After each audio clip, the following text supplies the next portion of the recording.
warahmatullahi wabarakatuh. Alhamdulillahi wa bihi nasta'in.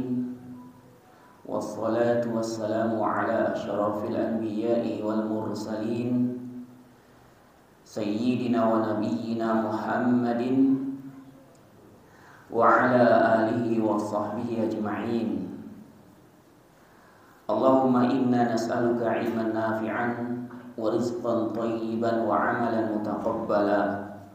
Rabbi shrah li sadri wa yassir li amri wahlul 'uqdatan min lisani yafqahu qawli, amma ba'd.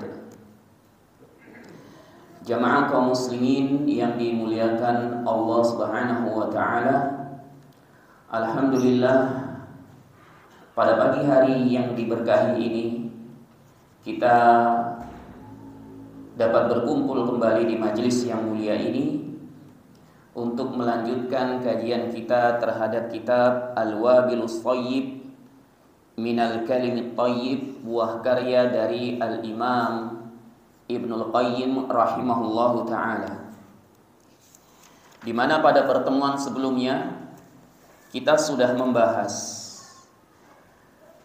bahwa Al-Imam Ibnul Qayyim rahimahullahu ta'ala mendoakan para pembaca dari kitab beliau ini, yakni mendoakan kita semua agar kita ini termasuk orang idza an'amallahu alaihi syakara, agar kita termasuk menjadi orang yang apabila diberikan kenikmatan maka bersyukur.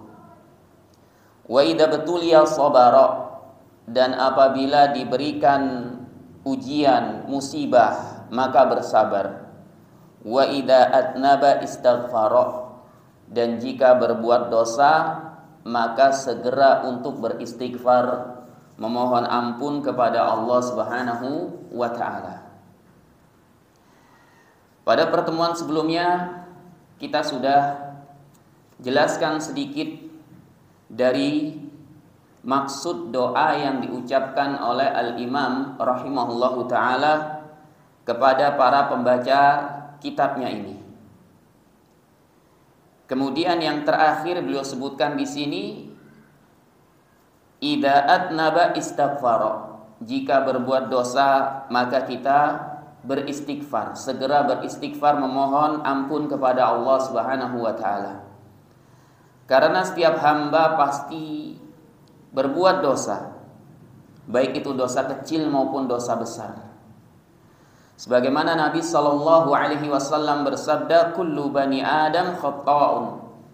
Setiap anak Adam itu pasti berbuat kesalahan, pasti berbuat dosa. Akan tetapi yang terbaik adalah mereka yang bertaubat kepada Allah Subhanahu wa taala. Dan istighfar ini merupakan perisai bagi seorang hamba dari panasnya api neraka di hari kiamat nanti. Oleh karena itulah Nabi kita yang mulia Muhammad sallallahu alaihi wasallam bersabda, tuba liman wajada fi sahifatihi istighfaran katsira. Beruntunglah orang yang banyak mendapatkan dalam catatan amalnya istighfar yang banyak. Bahkan Nabi sallallahu alaihi wasallam walaupun dosa-dosa beliau sudah diampuni oleh Allah Subhanahu wa taala, baik dosa yang telah lalu maupun yang akan datang, namun beliau masih terus beristighfar, memohon ampun kepada Allah Subhanahu wa taala. Beliau sallallahu alaihi wasallam pernah bersabda, la astaghfirullaha fil yaumi mi'ata marrah. Aku senantiasa beristighfar kepada Allah Subhanahu wa taala dalam satu hari sebanyak 100 kali. Bahkan di akhir hidupnya Nabi sallallahu alaihi wasallam, Allah Subhanahu wa taala menurunkan surah An-Nasr yang di dalam ayat terakhirnya terdapat perintah kepada Nabi sallallahu alaihi wasallam untuk beristighfar. dan memuji Allah Subhanahu wa taala dan mensucikannya. Kemudian Aisyah radhiyallahu anha pun berkata mengenai apa yang dilakukan oleh suaminya tercinta yaitu Nabi Muhammad sallallahu alaihi wasallam, bahwa ketika ayat ini turun, ayat yang terakhir pada surah An-Nasr, maka Nabi sallallahu alaihi wasallam di dalam ruku'nya dan di dalam sujudnya memperbanyak untuk mensucikan Allah, memujinya dan juga beristighfar memohon ampun kepada Allah Subhanahu wa taala. Lalu Aisyah berkata, yata'awwalul Qur'an, dalam rangka untuk mengamalkan Al-Qur'an. Oleh karena itulah sahabatnya yang bernama Abu Hurairah radhiyallahu anhu, ketika beliau meriwayatkan hadis-hadis Nabi sallallahu alaihi wasallam yang berkaitan dengan istighfarnya Nabi sallallahu alaihi wasallam setiap harinya, Abu Hurairah pun langsung berkata, la astaghfirullah wa atubu ilaihi kulla yaumin 12 alf marah wa dzalika biqadri dhanbi. Sungguh, kata Abu Hurairah, aku akan selalu beristighfar kepada Allah dan bertobat kepadanya setiap harinya sebanyak 12.000 kali. Dan yang demikian itu sesuai dengan dosa-dosa yang telah aku perbuat. Ini adalah seorang sahabat Nabi sallallahu alaihi wasallam. Kita mengetahui mereka ini hidup di zaman keemasan. Tidak ada bandingnya dan tidak bisa dibandingkan lagi dengan zaman yang sesudahnya dan sesudahnya, bahkan sampai pada zaman kita saat ini. Sungguh jauh keadaan kita dengan mereka, para sahabat Nabi sallallahu alaihi wasallam, baik dari segi ketakwaan, tebalnya keimanan mereka dan kesabaran mereka. Akan tetapi dengan banyaknya keutamaan yang mereka miliki, terutama keutamaan untuk suhbah, menemani Nabi sallallahu alaihi wasallam, yang ini merupakan keutamaan yang tidak mungkin bisa diraih oleh orang-orang yang setelahnya. Tetap mereka ini memperbanyak istighfar, memohon ampun kepada Allah Subhanahu wa taala, dan begitu tingginya rasa takutnya, khasyah kepada Allah Subhanahu wa taala, bahkan mereka menganggap diri mereka ini adalah orang-orang yang telah banyak berbuat dosa. Maka dari itu Abu Hurairah radhiyallahu anhu berkata, yang demikian itu biqadri dzambi, yang demikian itu beliau beristighfar dengan jumlah yang sangat banyak, ya, sesuai dengan dosa-dosa yang telah aku perbuat.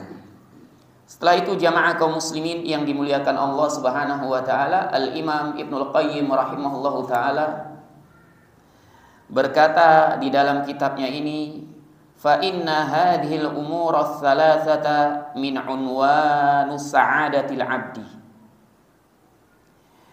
Sesungguhnya tiga perkara ini yaitu ketika diberi kenikmatan bersyukur, ketika diberikan ujian musibah bersabar, ketika berbuat dosa segera beristighfar memohon ampun kepada Allah Subhanahu wa taala, adalah tanda-tanda kebahagiaan seorang hamba. Seorang hamba pasti akan mendapatkan kebahagiaan jika dia bisa melakukan tiga perkara ini. Di saat datangnya tiga perkara, yaitu di saat datangnya kenikmatan maka dia bersyukur, di saat datangnya musibah dia bersabar, di saat berbuat dosa dia segera bertobat, memohon ampun kepada Allah Subhanahu wa taala. Pasti dia akan mendapatkan kebahagiaan, hatinya akan senantiasa tentram, hatinya akan senantiasa damai. Tidak akan ada yang namanya gundah gulana kegelisahan di dalam hatinya yang berkepanjangan. Wa alamatu falahihi fi dunyahu wa ukhrahu. Dan tiga perkara ini juga merupakan tanda keberuntungan bagi seorang hamba dalam kehidupannya di dunia dan di akhiratnya. Dalam kehidupannya di dunia dan di akhiratnya. Karena ketika seorang hamba mendapatkan kenikmatan kemudian dia bersyukur, syukurnya adalah ibadah kepada Allah Subhanahu wa taala yang akan mendatangkan ganjaran di sisi Allah Subhanahu wa taala. Sehingga syukurnya ini akan memperingan langkahnya dalam menghadapi kehidupan akhiratnya menuju kepada surga yang abadi. Ketika seorang hamba mendapatkan musibah bencana, dia bersabar, maka sabarnya ini merupakan ibadah kepada Allah Subhanahu wa taala. Yang pahalanya sungguh sangat luar biasa, bahkan pahalanya langsung Allah Subhanahu wa taala yang memberikannya tanpa hitungan. Tanpa dengan adanya hitungan.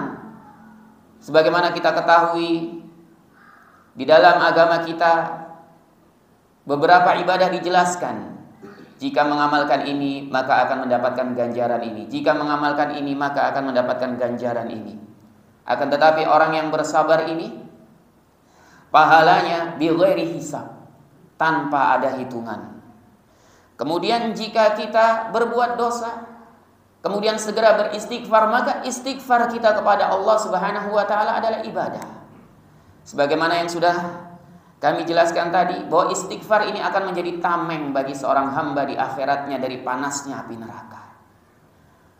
Apalagi Nabi SAW mengabarkan, sungguh beruntung orang-orang yang mendapatkan dalam catatan amalnya istighfar yang sangat banyak.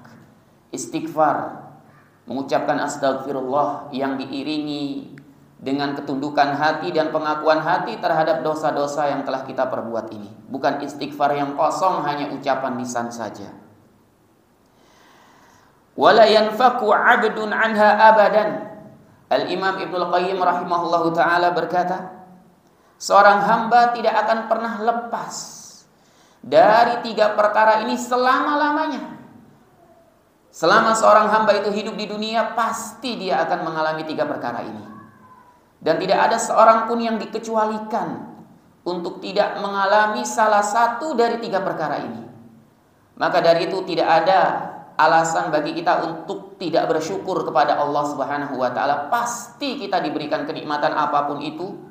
Walaupun mungkin dipandang oleh orang lain kenikmatan yang kita peroleh ini hanya kecil, diremehkan oleh orang lain, tapi walaupun bagaimana itu merupakan kenikmatan yang wajib untuk kita syukuri.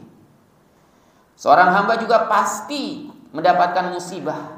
Tidak ada seorang pun yang bisa menolaknya. Bahkan para nabi saja tidak diberikan pengecualian untuk tidak mendapatkan musibah. Justru mereka ini musibahnya yang lebih besar. Musibahnya itu 2 kali lipat dibandingkan dengan orang-orang biasa seperti kita ini. Musibah mereka itu lebih keras. Musibah mereka itu lebih besar, lebih mengerikan daripada musibah yang menimpa kita. Nabi SAW saja ketika beliau sakit demam, maka beliau merasakan sakitnya itu 2 kali lipat dibandingkan rasa sakit yang dialami oleh manusia biasa. Kalau misalkan demam saja sudah menjadikan seluruh tubuh kita merasa nggak enak.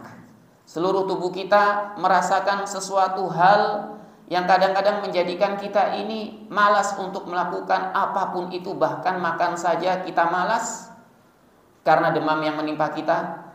Bayangkan ketika Nabi SAW sakit demam, beliau merasakannya 2 kali lipat demam dibandingkan dengan yang dirasakan oleh orang-orang biasa seperti kita ini. Kemudian juga pasti kita berbuat dosa, sebagaimana yang tadi sudah kita jelaskan. Dan kenapa Al-Imam Ibnul Qayyim rahimahullahu taala mengatakan wala yanfaku 'abdun minha abadan. Seorang hamba tidak akan pernah lepas. Tidak akan pernah lepas dari 3 perkara ini selama-lamanya. Selama-lamanya. Ya. Karena memang dalil-dalil menunjukkan yang demikian itu.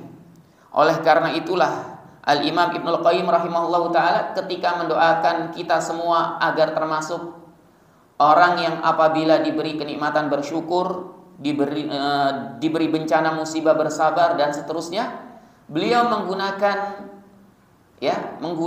lafaz idza. Lafaz apa? Idza. Idza itu kalau dalam bahasa kita sering diartikan apabila atau jika.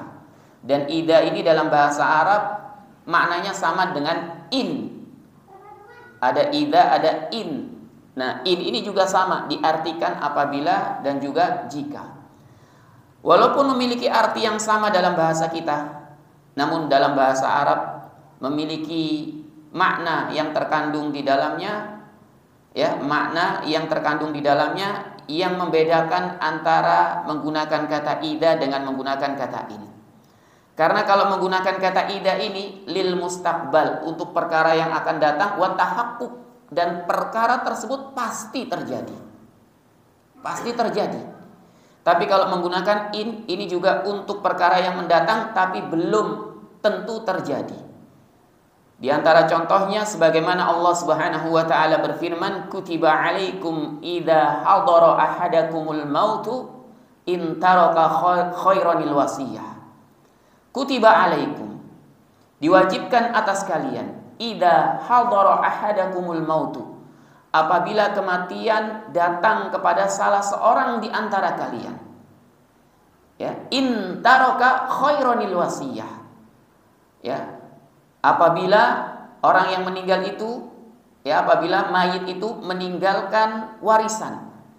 Perhatikan dalam firman Allah Subhanahu wa taala yang mulia ini, yang pertama Allah menggunakan idza hadara ahadakumul mautu, apabila kematian mendatangi salah seorang di antara kalian. Kematian ini yang pasti datang.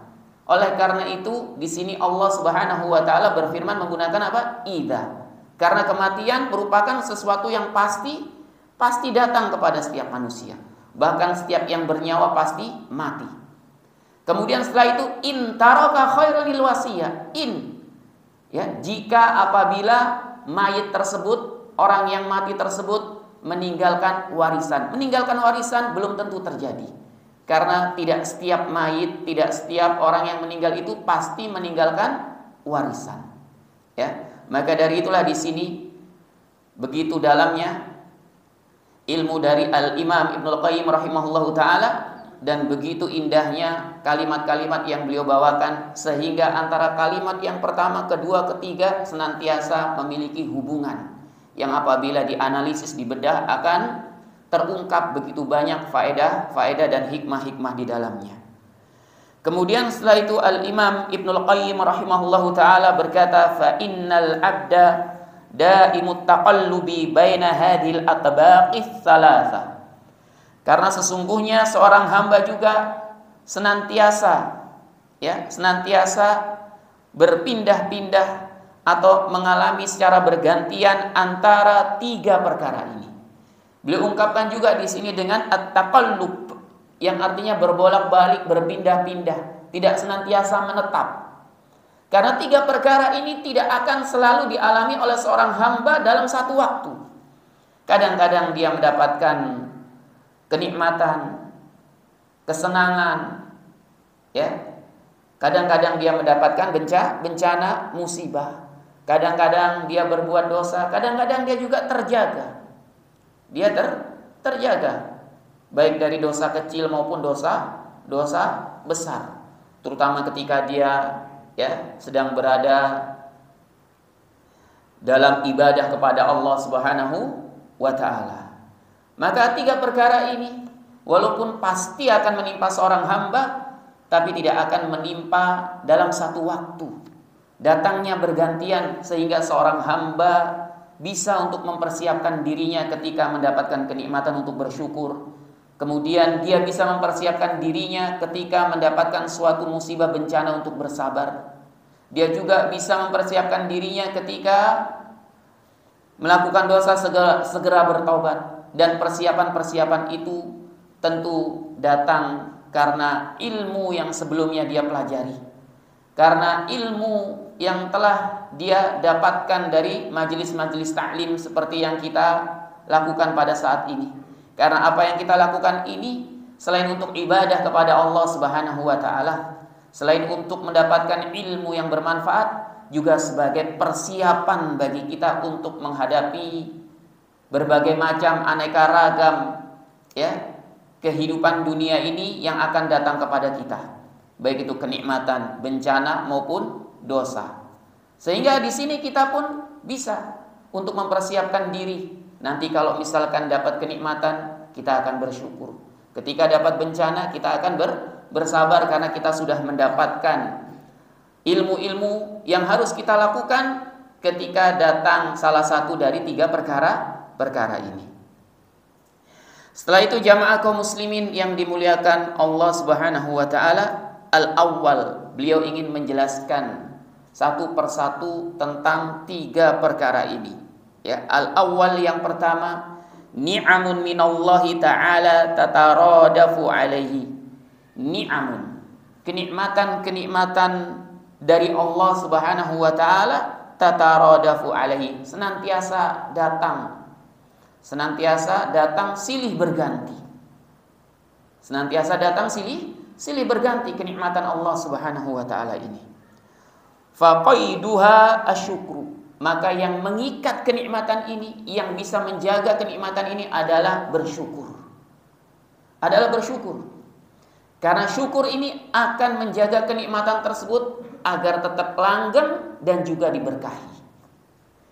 Maka dari itulah Allah Subhanahu wa taala berfirman, la in syakartum la azidannakum wa la in kafartum inna adzabi lasyadid. La in syakartum, jika kalian bersyukur. Kalau kita kembali kepada pelajaran yang tadi, di sini menggunakan la in, menggunakan in. Karena syukur ini tidak pasti dilakukan oleh seorang hamba. Ada yang bersyukur, ada yang tidak. Ya. Jika kalian bersyukur, la azidannakum. Ya, niscaya pasti aku akan tambahkan kenikmatan kepada kalian. Pasti akan ditambahkan oleh Allah Subhanahu wa taala. Ya. Dan ini menjadikan kenikmatan itu akan senantiasa langgeng dan juga diberkahi. Dan ini penting sekali karena ada kalanya kenikmatan itu tetap langgeng tapi tidak diberkahi. Kenikmatan itu tetap langgeng tapi tidak diberkahi. Ya. Seperti kenikmatan-kenikmatan yang diberikan oleh Allah Subhanahu wa taala kepada hamba-hambanya yang kufur, kepada hamba-hambanya yang fajir, yang fasik. Allah tetap berikan kenikmatan kepada mereka. Dan kenikmatan itu bisa tetap langgeng, bahkan mereka bisa meninggalkan harta bendanya ini untuk anak cucu keturunannya, bahkan sampai 7 turunan. Tapi belum tentu harta itu diberkahi oleh Allah Subhanahu wa taala. Justru terkadang harta tersebut menjadi cobaan ujian, menjadi suatu istidraj yang menjadikan supaya hamba tersebut agar senantiasa berada di dalam dosa hingga mati di atas kekufuran. Maka dari itulah Allah Subhanahu wa taala berfirman, memberikan penjelasan kepada kita orang-orang beriman agar tidak memiliki sifat-sifat untuk heran takjub kepada harta-harta orang kafir. Allah Subhanahu wa taala berfirman, wala tu'jibuka amwaluhum wala auladuhum. Wala tu'jibuka amwaluhum wala auladuhum. Dan janganlah kalian ini merasa takjub, merasa heran dengan harta-harta mereka ini, orang-orang kafir dan anak-anak mereka yang sukses. Ya, yang sukses, yang mungkin memiliki jabatan-jabatan yang tinggi, hartanya melimpah. Ya, hartanya apa? Melimpah misalkan. Bahkan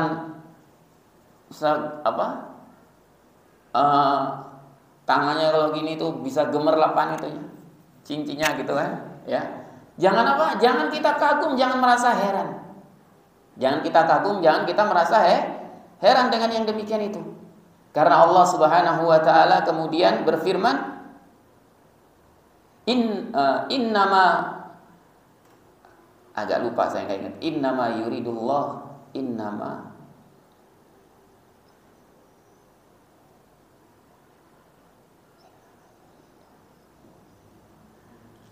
ada yang ingat Pak? Innama yuridu an yu'adzibahum bihi. Ya, sesungguhnya Allah Subhanahu wa taala dengan yang demikian itu yang ingin memberikan adab, memberikan cobaan kepada mereka. Bukan cobaan ya, adab. Langsung ini disebut bukan cobaan tapi apa? Adab. Ya, ingin memberikan adab, siksaan kepada mereka dengan hartanya itu. Apa siksaan? Siksaannya bukan berarti kemudian mereka sengsara, ya, tapi supaya mereka ini tenggelam hingga mati di atas kekufurannya. Ya, hingga mati di atas kekufurannya. Oleh karena itu, di sini pentingnya bersyukur agar harta ini tetap langgeng dan juga diberkahi oleh Allah Subhanahu wa taala. Dan sesuatu yang diberkahi oleh Allah Subhanahu wa taala itu tidak harus jumlahnya banyak. Tidak harus jumlahnya banyak. Sesuatu yang diberkahi oleh Allah Subhanahu wa taala. Karena sebagian dari saudara-saudara kita kaum muslimin ada yang memahami kalau berkah itu berarti jumlahnya banyak. Kalau berkah itu berarti badannya sehat. Kalau misalkan berkah itu berarti misalkan subur tanahnya. Tidak, ya, keberkahan itu tidak ada kaitannya dengan ini semua, walaupun itu juga bagian dari keberkahan. Tapi hakikat dari keberkahan sebagaimana dikatakan oleh Ibnu Rajab Al-Hambali rahimahullahu taala, beliau berkata, keberkahan adalah kullu ma yazidukum fit ta'ah. Segala sesuatu yang bisa menambahkan ketaatanmu kepada Allah, maka itu adalah berkah. Walaupun hartanya sedikit, tapi dengan harta yang sedikit itu bisa menambah untuk semakin taat kepada Allah, maka itu adalah berkah.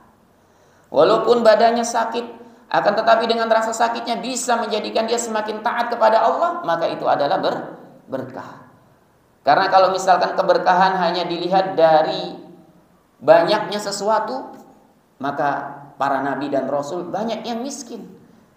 Bahkan disebutkan seorang nabi yang kaya hanyalah Nabi Sulaiman saja.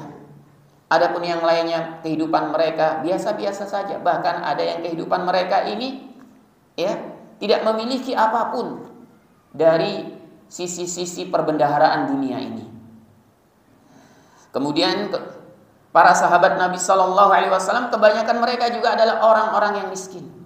Kalau misalkan keberkahan hanya dipandang dari banyaknya harta, apakah kita ya berani mengatakan bahwa para nabi dan rasul kemudian para sahabat Nabi ini orang-orang yang tidak diberkahi? Tentu saja tidak.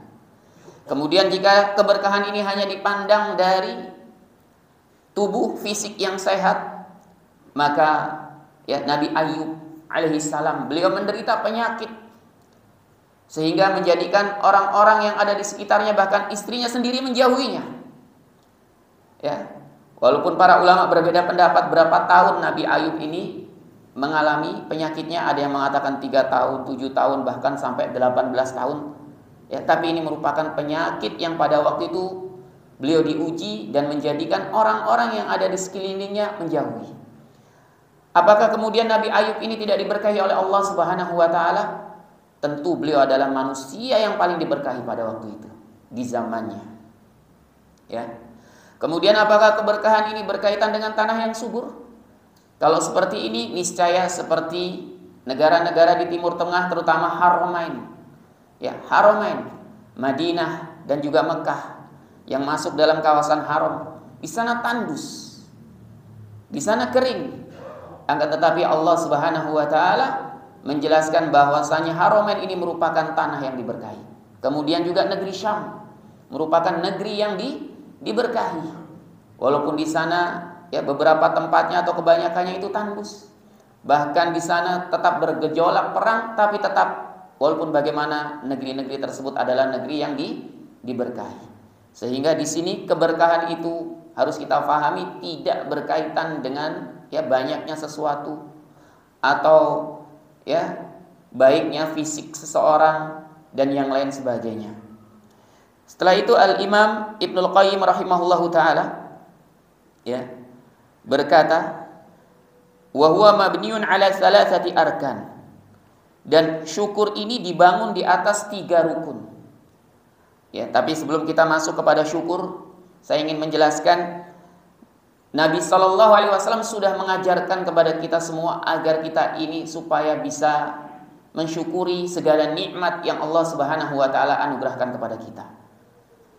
Yang terkadang hal ini kita lupakan. Nabi Shallallahu Alaihi Wasallam bersabda, "Unduru ila man huwa asfala minkum, wa la tanduru ila man huwa fawqakum. Fahuwa ajdaru ya an la tazdaru nikmatallahi alaikum." Beliau bersabda, ya, lihatlah orang yang ada di bawah kalian, jangan lihat orang yang ada di atas kalian. Fit dunia, kata para ulama, dalam masalah dunia. Dalam masalah apa? Dunia, kita diperintahkan untuk memandang orang-orang yang ada di bawah kita. Dari segi harta, dari segi kesehatan, dari segi lainnya. Oleh karena itu, hadis ini disebutkan sebagai hadis yang bisa menjadi obat bagi kaum muslimin, yaitu obat untuk hatinya dari penyakit hasad, dari penyakit iri dan dengki. Dan juga hadis ini merupakan hadis yang bisa mengontrol kehidupan seorang muslim agar tidak berlebih-lebihan ambisinya terhadap dunia ini. Dalam masalah dunia kita diperintahkan untuk melihat orang-orang yang kondisinya berada di bawah kita. Berada di bawah kita. Ya, adapun dalam masalah akhirat kita diperintahkan untuk melihat orang-orang yang berada di atas kita. Karena ketika kita melihat dalam masalah dunia orang-orang yang kondisinya berada di bawah kita, maka itu akan menimbulkan rasa syukur kita kepada Allah Subhanahu wa taala. Ketika kita melihat orang-orang yang kondisinya dalam masalah akhirat, ketaatan berada di atas kita, maka hal itu akan mendorong semangat kita dalam beribadah kepada Allah Subhanahu wa taala. Maka dari itu Nabi sallallahu alaihi wasallam setelahnya bersabda, wa fahuwa ajdaru, karena yang demikian itu lebih pantas, lebih layak bagi kalian alla tasdaru nikmatallahi alaikum, supaya kalian ini tidak meremehkan kenikmatan-kenikmatan Allah yang telah dianugerahkan kepada kalian. Ya. Karena kadang-kadang ketika seseorang dalam masalah dunia ini melihat ke atas, maka dia akan mudah meremehkan kenikmatan-kenikmatan yang sebenarnya, ya, kenikmatan tersebut merupakan kenikmatan pokok inti yang bisa menjadikannya untuk bisa, ya, tetap bisa menjadikannya berjalan di muka bumi ini, mencari harta benda dan yang lain sebagainya.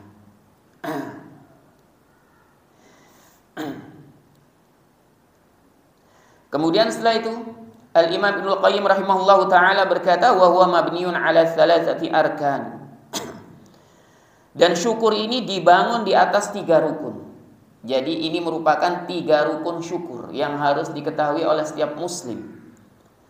Yang pertama al-i'tirafu biha batinan. Yang pertama adalah al-i'tiraf, mengakui kenikmatan tersebut. Ya, secara batin. Atau kalau ingin disederhanakan bahasanya, meyakini kenikmatan tersebut. Maksudnya meyakini apa? Meyakini bahwasanya kenikmatan tersebut itu datangnya dari Allah Subhanahu wa taala.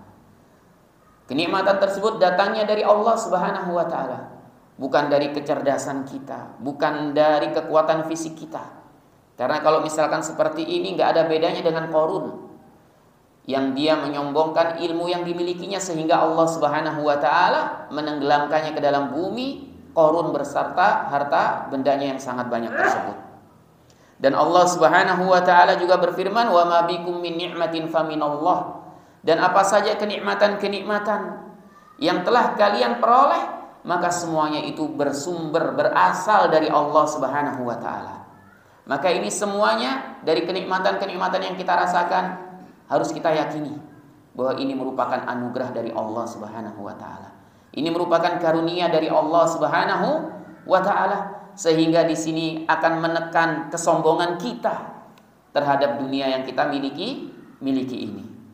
Kemudian yang kedua, wa tahaddutsu biha zahiran, mengutarakan kenikmatan-kenikmatan tersebut zahiran, ya, dengan zahir atau dengan lisan, dengan mengucapkan alhamdulillah, bersyukur kepada Allah Subhanahu wa taala, dengan banyak bertasbih kepada Allah Subhanahu wa taala. Ya, sebagaimana Allah Subhanahu wa taala berfirman, wa amma bi ni'mati rabbika fahaddits. Adapun, ya, kenikmatan-kenikmatan Rabbmu, kenikmatan-kenikmatan yang berasal dari Allah Subhanahu wa taala ini fahaddits, maka utarakanlah, ungkapkanlah. Kemudian juga disebutkan dalam hadis Nabi sallallahu alaihi wasallam bersabda, at-tahadduts bi ni'matillahi syukrun wa tarkuha kufrun. Ya, mengutarakan kenikmatan-kenikmatan Allah itu adalah rasa syukur dan meninggalkannya adalah kekufuran. Namun para ulama di sini menyebutkan selama mengutarakan kenikmatan-kenikmatan yang telah dianugerahkan oleh Allah Subhanahu wa taala ini tidak menjadikan kita riya, tidak menjadikan kita ujub, maka ini merupakan perkara yang dianjurkan. Dan ada beberapa kenikmatan yang apabila kita utarakan maka insya Allah itu tidak akan menimbulkan rasa ujub, tidak akan menimbulkan rasa riya. Seperti apa misalkan? Seperti ketika kita dikaruniai oleh seorang anak, atau misalkan bapak-bapak dikaruniai cucu, kemudian kita kabarkan alhamdulillah telah lahir, ya, cucu kami atau putra kami atau putri kami dengan selamat, Ya, ini dalam rangka tahadduts bi nikmatillah. Ya, dan yang seperti ini ya insya Allah tidak akan menimbulkan riya dan ujub. Ya, beda kalau misalkan kadang-kadang, tapi kita nggak boleh kemudian langsung menuduh dia riya atau ujub, ini nggak boleh. Karena itu urusan hati yang tahu hanya Allah Subhanahu wa taala. Bahkan orang yang melakukannya saja kadang nggak tahu kalau dia riya atau ujub. Misalnya alhamdulillah ya, saya sudah kebeli nih Ferrari misalnya gitu. Ya, ini beda. Ini bisa indikasinya itu membawa kepada apa? Ujub. Ya, tapi kalau misalkan yang seperti ini atau alhamdulillah ya tadi saya periksa ke dokter, ternyata dokter menyatakan ya penyakit saya ini sembuh. Insya Allah ini tidak akan membawa apa? Rasa ujub.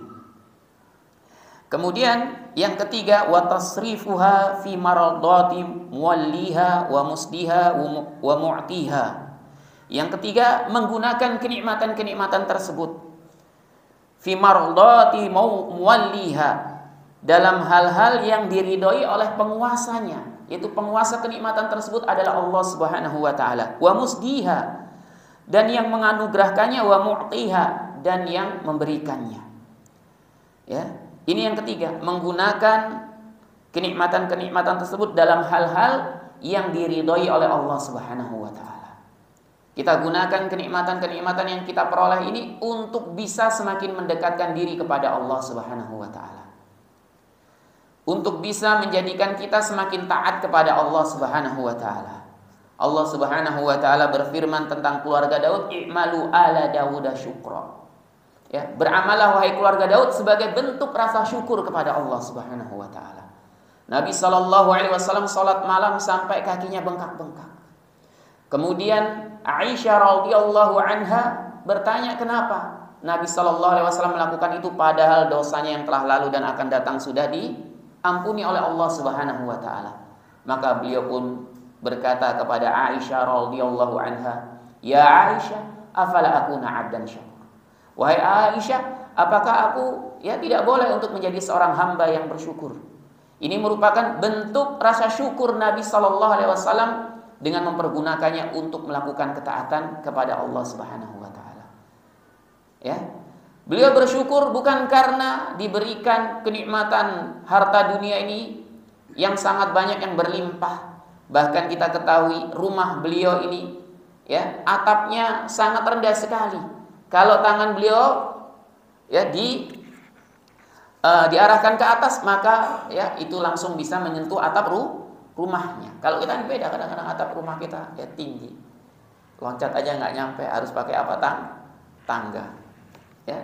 Tapi atap rumah Nabi ini sangat dekat, dekat. Dan rumah Nabi yang ada bersama Aisyah ini hanya terdiri dari ruangan dalam dan ruangan luar. Ruangan dalam ini tertutup, ruangan luar ini kalau istilah sekarang kayak halaman. Ya, seperti halaman dan sangat sempit. Oleh karena itu, ketika di malam hari Nabi sallallahu alaihi wasallam salat, kaki Aisyah menjulur di hadapan Nabi ketika sujud, maka Aisyah akan menariknya. Karena memang ruangannya sempit. Namun Nabi tetap bersyukur kepada Allah Subhanahu wa taala, bukan karena banyaknya harta dunia atau yang lain sebagainya, tapi karena kenikmatan iman, kenikmatan Islam yang telah dianugerahkan oleh Allah Subhanahu wa taala.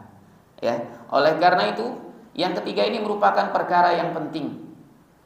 Menggunakan kenikmatan-kenikmatan tersebut untuk dalam hal-hal yang diridhoi oleh Allah Subhanahu wa taala. Karena jika kenikmatan tersebut tidak digunakan oleh seorang hamba untuk mendekatkan diri kepada Allah Subhanahu wa taala, maka kenikmatan itu akan berubah menjadi bencana. Sebagaimana dikatakan oleh Abu Hazim rahimahullahu taala, kullu ni'matin la tuqarribu minallahi fahiya baliyah. Setiap kenikmatan yang tidak bisa menjadikan pemiliknya semakin dekat kepada Allah Subhanahu wa taala, maka kenikmatan itu akan berubah menjadi bencana. Sedangkan di akhirat nanti Allah pasti akan menanyakan segala kenikmatan-kenikmatan yang telah dianugerahkan kepada kita. Tsumma latus'alunna yauma idzin 'anil na'im. Kemudian di hari kiamat nanti kalian benar-benar pasti akan ditanya tentang kenikmatan-kenikmatan. Tidak ada seorang pun yang akan dikecualikan langsung masuk surga begitu saja, kecuali orang-orang yang memang Allah Subhanahu wa taala sudah janjikan untuk masuk surga sebagaimana para nabi dan rasul dan juga sahabatnya, ya, radhiyallahu anhum. Setelah itu, jamaah kaum muslimin yang dimuliakan Allah Subhanahu wa taala, Al-Imam Ibnul Qayyim rahimahullahu taala berkata, "Fa idza fa'ala dzalik faqad syakaraha ma'a taqsirihi fi syukriha." Jika sudah melakukan yang demikian itu, yaitu melakukan 3 perkara ini. Jadi 3 perkara ini harus dilakukan semua jika ingin dikatakan sebagai hamba-hamba yang bersyukur. Tidak bisa salah satunya saja. Karena ada orang ketika dapat duit, ya alhamdulillah rezeki anak soleh katanya, ya. Tapi yang mengucapkan ini dia nggak pernah sholat. Ada yang seperti ini kan, alhamdulillah rezeki anak soleh, dia nggak pernah sholat, ya, dia nggak pernah, ya, menampakkan ketaatan-ketaatan yang hal itu menjadi ciri khas orang muslim, sholat, puasa, ya. Banyak kita mendapatkan yang seperti ini. Banyak. Ya mohon maaf, bukan kemudian kita merendahkan mereka, tapi kita mendoakan supaya mereka ini mendapatkan hidayah dari Allah Subhanahu wa taala.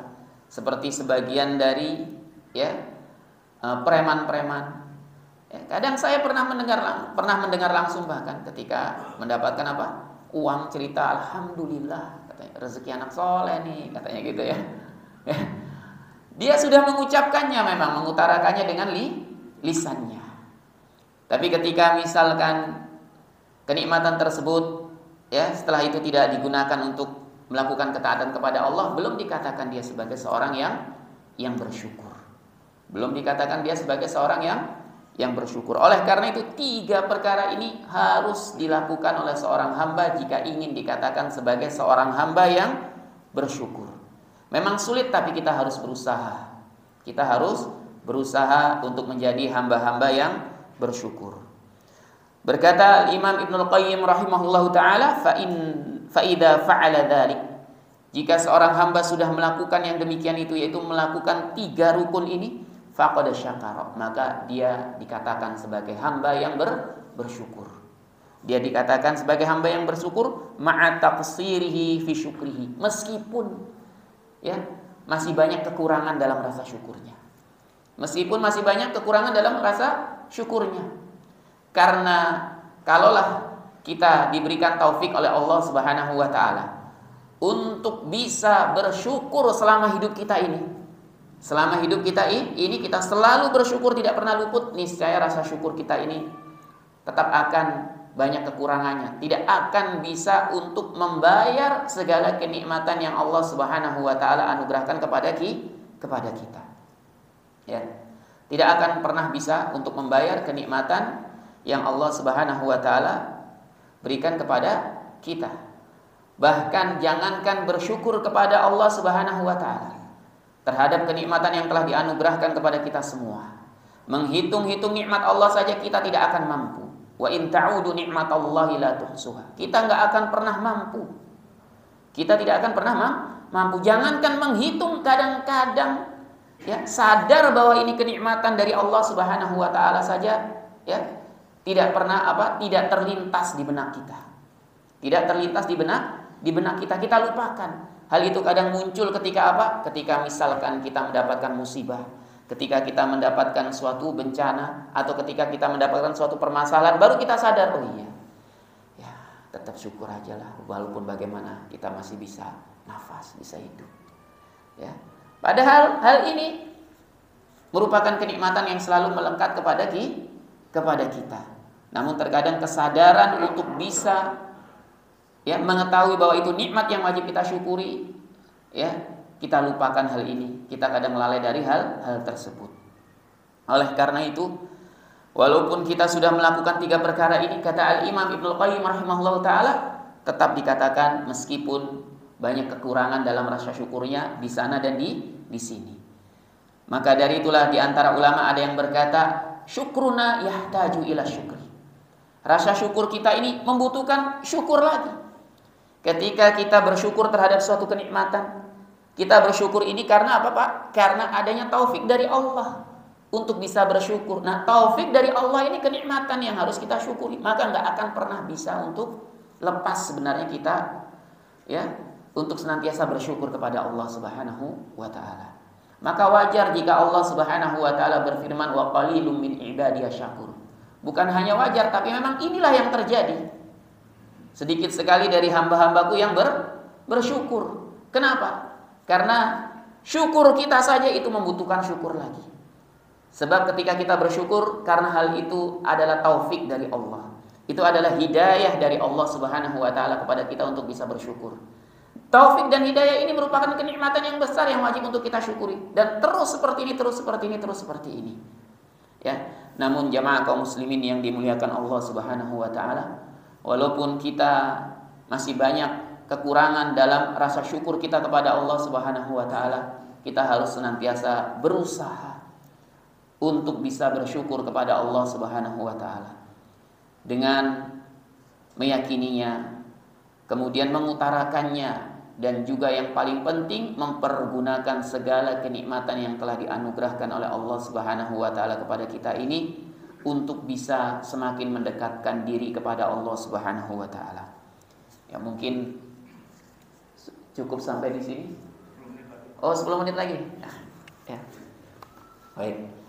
Soalnya nggak enak kayaknya, udah jamaah udah capek apa, atau saya yang capek nih. Saya minum dulu deh.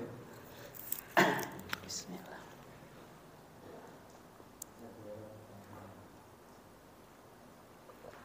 Biasanya gitu, jamaahnya semangat, ustadznya capek, tapi alasannya kok jamaahnya capek gitu ya.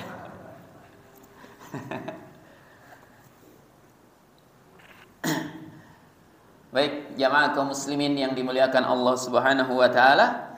Kemudian setelah itu as-tsani, yang kedua. Berkata Al-Imam Ibnul Qayyim rahimahullahu taala, mihanun minallahi taala yabtalihi biha. Mihanun, yaitu ujian-ujian, cobaan-cobaan dari Allah Subhanahu wa taala yang akan senantiasa menimpa para hamba. Ini akan senantiasa menimpa para hamba. Dan kita ketahui ujian manusia itu berbeda-beda. Ujian manusia itu berbeda-beda. Tidak sama antara satu dengan yang lainnya. Ya. Wa farduhu fiha as-sabru wa tasalli, ya, au taslim. Dan kewajiban kita dalam menghadapi ujian musibah ini adalah bersabar dan pasrah. Bersabar dan pasrah. Ya. Wa sabru, dan kesabaran itu habsun nafsi anit tasakhuti bil maqduri. Yang pertama ini juga punya 3 rukun. Ya, jadi yang pertama, sabar itu adalah menahan jiwa kita dari murka bil maqduri, terhadap apa yang ditakdirkan. Menahan jiwa kita agar, ya, menahan jiwa kita dari kemurkaan bil maqduri, terhadap apa yang ditakdirkan. Karena segala sesuatu ini Allah Subhanahu wa taala ciptakan, ya, sudah ditakdirkan oleh Allah Subhanahu wa taala bahkan 50.000 tahun sebelum diciptakannya langit dan bumi. Ya. Allah Subhanahu wa taala juga berfirman, inna kulla syai'in khalaqnahu biqadarin. Sesungguhnya segala sesuatu ini telah kami ciptakan, ya, sesuai dengan ukurannya, dengan ditakdirkan oleh Allah Subhanahu wa taala. Memang sabar ini pahit rasanya, tapi akibatnya, ya, apa yang akan diperoleh setelahnya itu sangat manis sekali. Baik di dunia ini maupun di akhirat. Meskipun di dunia ini ternyata kita ditimpa oleh berbagai macam cobaan sampai kita meninggal dunia, namun jika kita bisa bersabar menghadapinya, akibatnya akan manis di akhirat nanti, ya, walaupun di dunia ini kita tidak merasakan manisnya. Dan as-sabru ini sebenarnya merupakan nama buah, yang buah ini digunakan untuk obat terhadap suatu penyakit. Rasanya sangat pahit, tapi ketika buah itu sudah dikonsumsi, maka akibatnya atau apa yang diperoleh setelahnya itu, ya, adalah kebaikan, kesehatan, dan yang lain sebagainya. Oleh karena itu orang-orang Arab mengatakan as-sabru kas-sabri. Kesabaran itu seperti buah sabar, yaitu buah yang rasanya sangat pahit. Ya, murrun fi madaqatiha, pahit rasanya.